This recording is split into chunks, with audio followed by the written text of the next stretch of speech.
And as of lately, our company is going through I'm pretty certain everybody is, but we're going through a hardship because the insurance companies are paying so damn slow, Yeah. and it's backing up my receivables and my payables, and now we're in a situation with our supply house. I saw one of your videos. One of your other contractors recommends a third-party check Hmm. made payable insurance and us. Yeah. We've done that. It's really a pain Okay. trying to get the homeowner to meet at the bank, um, endorse the checks.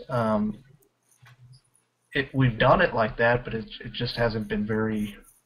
It doesn't work for us. So, what are your suggestions as far as allocating the insurance companies, how to make a good procedure where we can get them to pay us a little bit quicker?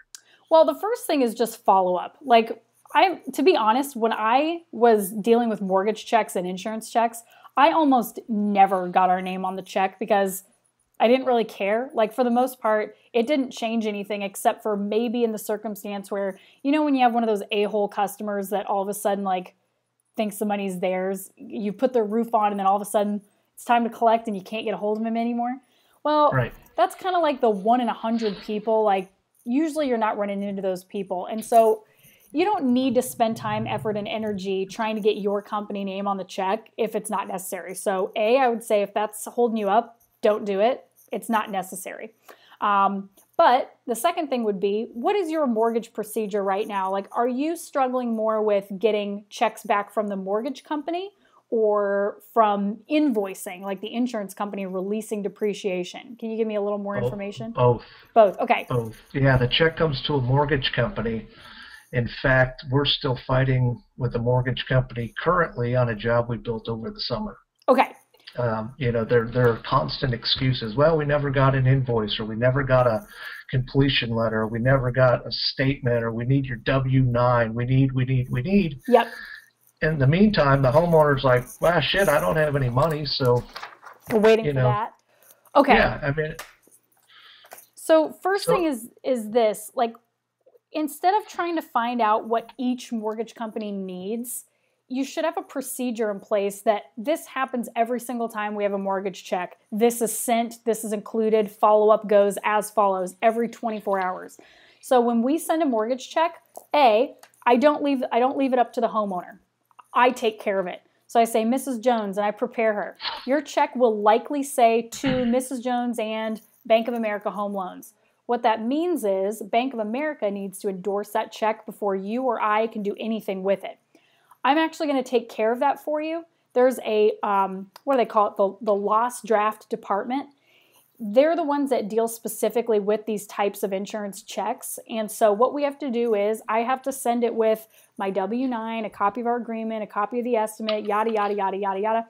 And what we did was I would collect those checks, John, and I would overnight it. So we had overnight envelopes and stamps in the office ready to go. I'd put everything together, even if they didn't ask me for it. The mortgage company might have just needed the check, but I would send them everything. Signed copy of the agreement, W-9, any tax information, our license, our insurance, the copy of the insurance estimate, my estimate, the whole kit and caboodle. And I would send that over. And then every 24 hours, we're calling them. So your office manager, that is their job. And they keep a file that's like, okay, Smith's, this check went out on date. I called them the next day. They didn't have it yet. Called them the next day. They received it, had not looked at it. I call them the next day. So when you follow up, they want to get it off their desk because the phone is ringing about this one task constantly. So what are they likely to do?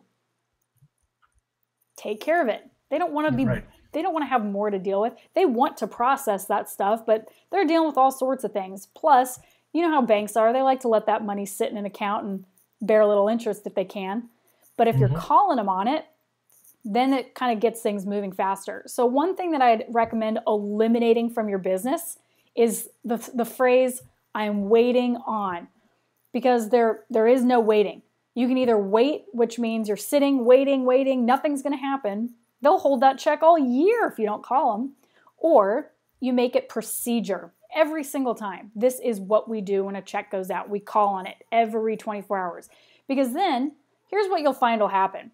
Let's say that you send a check out and a month later you still don't have that check back. Well, then you call and they're like, oh, we lost the copy of your agreement. And you're like, so you received it 29 days ago.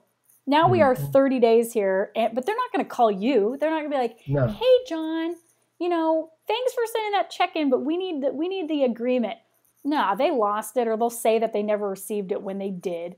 And so you want to constantly follow up and say, is there anything else you need? What do we need to do to process this? That's going to streamline things. You're still going to have some headaches every now and again because they're mortgage companies and they can be a pain in the ass. But that streamlines everything moving forward, okay?